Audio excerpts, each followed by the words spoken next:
только начали налаживать связи с Таджикистаном. Приезжают, уже осматриваются, смотрят, уже несколько делегаций было. Вот только первый проект «Ласточка» — это наш первый проект. Думаю, что это будет еще больше. Совместно с Таджикистаном создано совместное предприятие «Уртач». Стоимость проекта $3 миллиона. Будут созданы 50 рабочих мест.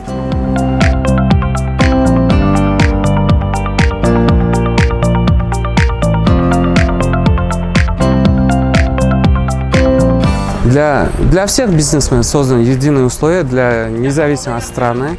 Это им предоставляются налоговые и таможенные льготы, а сумма инвестиций. Минимальная сумма инвестиций находится около $300 тысяч. От 3 лет до 10 лет предоставляются налоговые льготы.